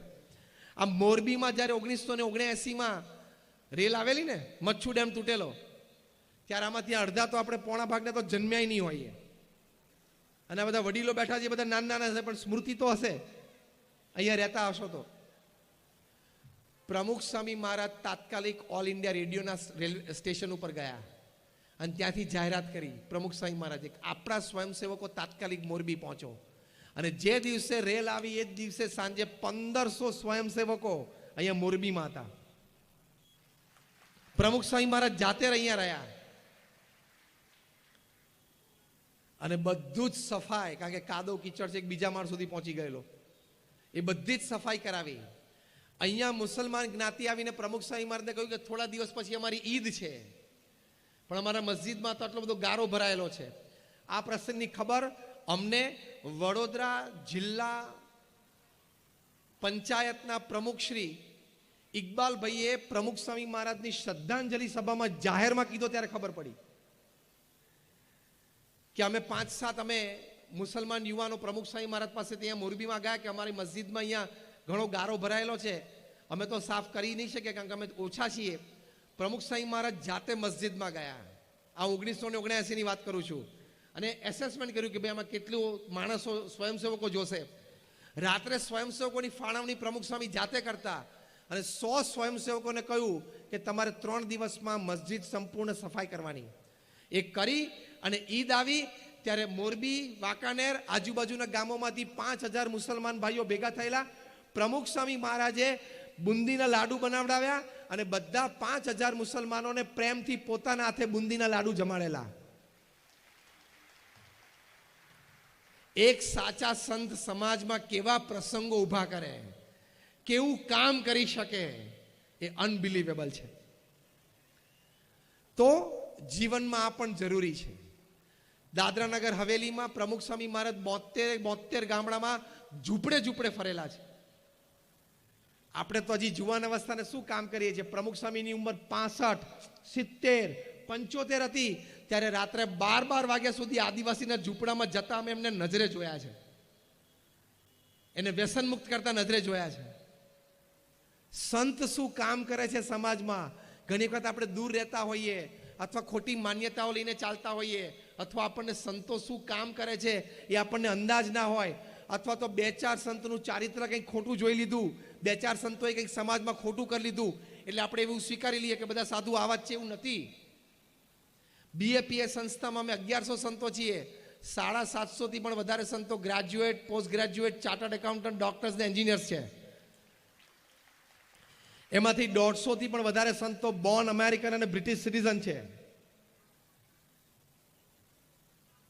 એમાંથી 50 થી પણ વધારે સંતો Stanford, Harvard, Carnegie melon, Yale, Keylong, ઓક્સફર્ડમાં ભણેલા છે. અમારા ઘણા બધા સંતો $1.5 લાખ, $2 લાખનો વાર્ષિક સેલરી છોડીને આવેલા છે. તમે એમ ના માનતા કે નહીં ફાવ્યું હોય, નહીં જામ્યું એટલે અહીંયા આવ્યા છે. બધું ફાવેલું જ હતું ને જામેલું જ હતું. આ તો પ્રમુખ સ્વામી મહારાજનું પવિત્ર જીવન ને નિસ્વાર્થ સમાજ સેવા એની માટે આવ્યા છીએ. જેમ તમારા કારખાનામાં 2-5 જણા ઉઠી જાય તમે એમ માનો કે બધા આવા જ છે? મને જવાબ આપો. ઉઠી તો જતા હશે ને, તમારે થતા જ હોય. 2-4 જણા દેવાળું ફૂંકી અને ગામને દગો દઈને ભાગી જાય તમે એમ માનો કે આ બધા ગામમાં એવા જ રહે છે? એવું માનો તો તમે મૂર્ખ થર્યા કે નહીં? તમારી આજુબાજુ તમારી વચ્ચે ઘણા માણસો છે 20, 25, 40 વર્ષથી ફર્સ્ટ ક્લાસ ધંધા કરે છે. હા કે ના? એમ 2-4 સાધુઓ કંઈક ખોટું કરે, 2-4 સાધુઓ જેલમાં જાય તમારે એવું નહીં માનવાનું બધા આવા હશે.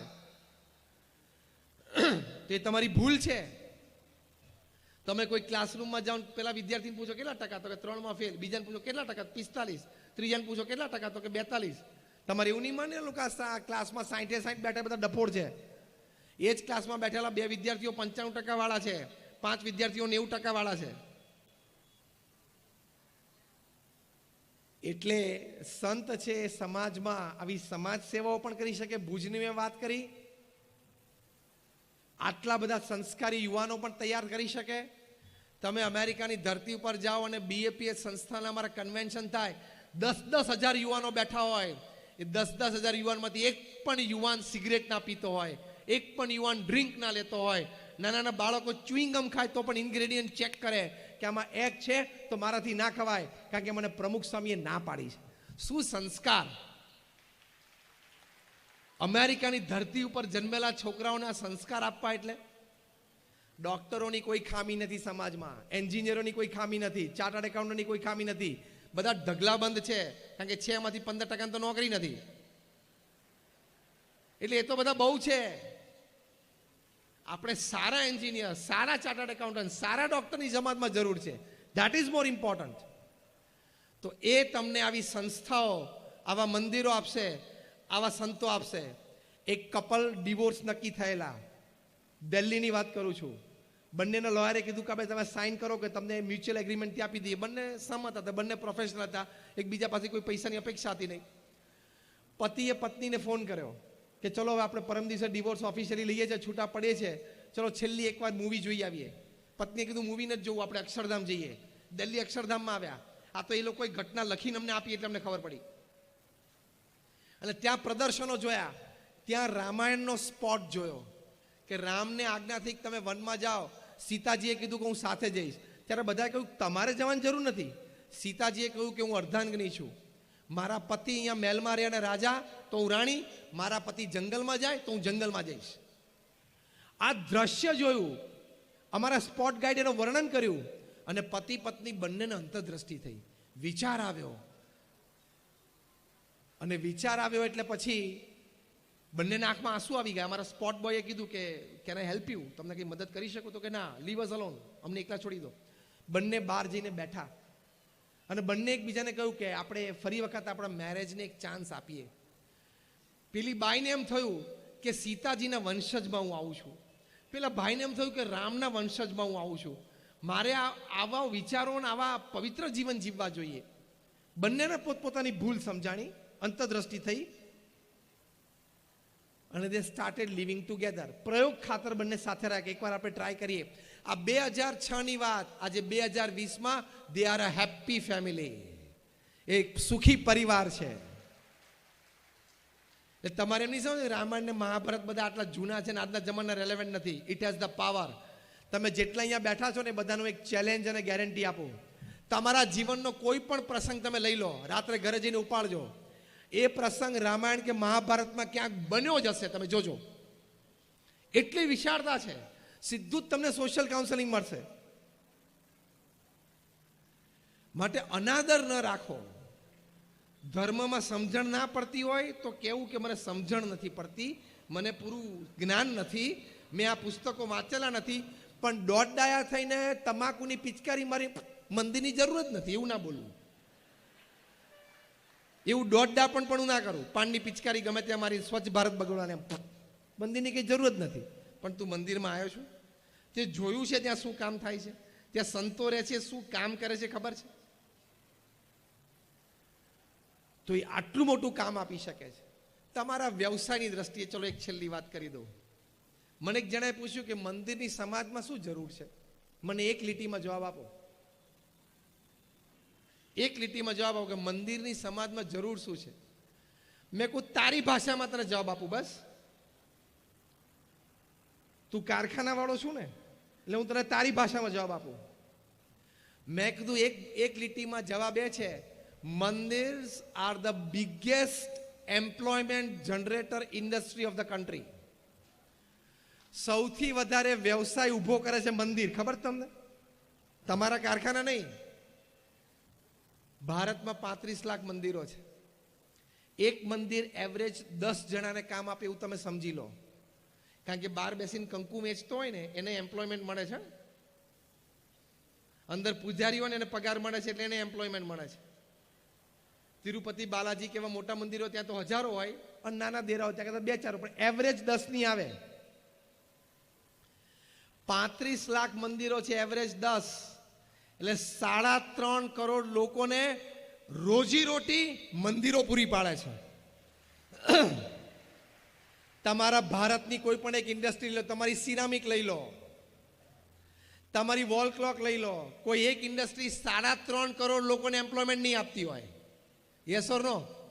રિલાયન્સ ઇન્ડસ્ટ્રીઝ લિમિટેડ ભારતની સૌથી મોટી ઇન્ડસ્ટ્રી. RIL નું ટોટલ એમ્પ્લોયમેન્ટ 3 લાખનું છે. આવું 3.5 કરોડ લોકો મંદિરના લીધેની આજીવિકા ચાલે છે. જે બહાર બેસીને કંકુન અગરબત્તી વેચે છે ને, એ મંદિર ના હોય ને કંકુન અગરબત્તી ન વેચે તો એની પાસે બીજી કોઈ જ કળા નથી કે એ પોતાનું રોજીરોટી કમાઈ શકે. બિગેસ્ટ એમ્પ્લોયમેન્ટ જનરેટર 3.5 લોકોની, આ તો 3.5 કરોડ લોકો નોકરી કરે છે ત્યાં, એટલે કે કમાય છે. એની ઉપર 2-3 જણા આધારિત હોય પરિવારના. હા કે ના? પરિવારમાં એક જણો કમાતો અને 2 જણા પત્ની અને હાઉસવાઈફ હોય, એક દીકરો હોય નાનો ભણતો હોય. ખાલી તમે 3 ગણો, 3.5 મલ્ટીપ્લાય બાય 3 કેટલું થયું? 10.5 કરોડ લોકો ભારતમાં મંદિરના લીધે મોઢામાં અન્ન મૂકે છે. એટલે હવે મને ના કહેતા કે મંદિરની શું જરૂર છે. જેટલી તમારા કારખાનાની જરૂર છે ને એટલી મંદિરોની પણ જરૂર છે. બીજી બધી વાતો નથી કરતો, ખાલી વ્યવસાયની જ વાત કરું છું. Only employment. એટલે આવો મનમાં પ્રશ્ન ન આવવા દેવો. આ પણ મોટું કામ છે, પેલું પણ મોટું કામ છે. જય આવો. તો આ પણ મોટું કામ છે ને આ પણ મોટું કામ છે. એ મંદિર મોરબીમાં પ્રમુખ સ્વામી મહારાજે બહુ જ મોટું મંદિર બાંધવાનો સંકલ્પ કરેલો. હમણાં મહંત સ્વામી મહારાજ પણ પધારેલા, એમણે પણ ખાતમુહૂર્ત કર્યું છે. એટલે અહીંયા પણ મોટું અક્ષરધામ તુલ્ય એક મિની કેમ્પસ શરૂ થશે. અને અમારા હરીશમરણ સ્વામી બેઠા છે, ઊભા થાવ તો. આ અહીંયા 22 વર્ષથી અહીંયા મોરબીમાં ફરે છે, 22 years, અને એન્જિનિયર થયેલા છે. તમને એમ ના થાય કે અભણ છે. એ 22 વર્ષમાં એમણે સેંકડો લોકોને વ્યસન મુક્ત કર્યા છે. 22 વર્ષમાં સેંકડો વિદ્યાર્થીઓને ભણવાની પ્રેરણા આપીને એનો વિદ્યાભ્યાસ સુધાર્યો છે. સેંકડોને લોકોને આવા સંસ્કાર આપ્યા છે. એટલે મંદિર, what it gives to the society is immeasurable. It cannot be counted. એ ગણી નહીં શકાય, એ કોઈ માપદંડમાં નહીં આવે. એવું મોટું થાણું અહીંયા બને છે, તેની માટે બધા સાથ સહકાર આપજો. એની માટે જે પણ રીતે તમે તન મન ધનથી ભળી શકો ભરજો. એ તમારા જીવનમાં સંતોષનું કારણ બનશે. તમને આનંદ થશે મોટી ઉંમરે, વૃદ્ધાવસ્થામાં, કે આવું મોટું એક એકમ અહીંયા મોરબી શહેરને મળ્યું, એમાં હું નાનો સહભાગી થયો. એનો તમને જીવનમાં આનંદ આવશે. તો લાઈવ લિવિંગ, એની ઉપર વાત કરી. જીવંત જીવન, જીવંત જીવન, લાઈવ લિવિંગ. એમાં મેં તમને 5 વિચારો આપ્યા. પહેલો વિચાર, નીતિમત્તા અને પ્રામાણિકતા સાથે જીવનમાં હંમેશા જીવવું. બીજો વિચાર, હંમેશા પરિશ્રમી થવું, પુરુષાર્થી થવું. ત્રીજો વિચાર, વર્ક લાઈફ બેલેન્સ, કામ પણ મોટું કરવું અને પરિવાર માટે પણ સમય આપવો. કારણ કે હાર્વર્ડ યુનિવર્સિટીએ સર્વેમાં કહ્યું, the greatest Joy upon this earth is spending your quality and quantity time with your near and dear ones whom you love and respect, who loves and respect you. કે પૃથ્વી પર સૌથી મોટો આનંદ શું છે? કે જે પરિવારજનો માટે તમને પ્રેમ અને આદર છે, એમને સમય આપવો, આદર આપવો, એની સાથે બેસવું અને એ પ્રેમ અને આદર મેળવવો. એ દુનિયામાં સૌથી મોટો આનંદ છે. ત્રીજો વિચાર હતો. ચોથો વિચાર આ હતો કે પવિત્ર જીવન જીવવું, વ્યસન મુક્ત જીવન જીવવું અને નાની મોટી કોઈ સમાજ સેવા સંસ્થા સાથે ચોક્કસ જોડાવું. જે પણ આપણી શ્રદ્ધા હોય, જ્યાં પણ હોય, પણ ક્યાંક નાની મોટી સમાજ સેવા ચોક્કસ કરજો. અને 5મો વિચાર, ભગવાન પ્રત્યેની શ્રદ્ધા અને ભક્તિ રાખજો. એ મેં તમને સાયન્ટિફિકલી સમજાયું, લોજિકલી સમજાયું કે નામ સ્મરણથી કે આવી રીતે તમને સાયન્ટિફિક પણ શું લાભ છે, એ પણ પ્રયોગો થાય, મેં તમને સમજાયું. આ 5 વિચારો છે એ જીવંત જીવન છે. Then you have lived a human life, otherwise it is a dog life, donkey life and cat life. બાકી એ મનુષ્યનું જીવન નથી. તો આ વિચારો આપ સૌના હૃદયમાં સ્થિર થાય, આપના વર્તનમાં આવે અને આપ આપણું જીવન જીવી શકો, એવી આપ સૌ માટે આજે અમે પ્રાર્થના કરીએ છીએ. સૌનો આભાર. જય સ્વામિનારાયણ.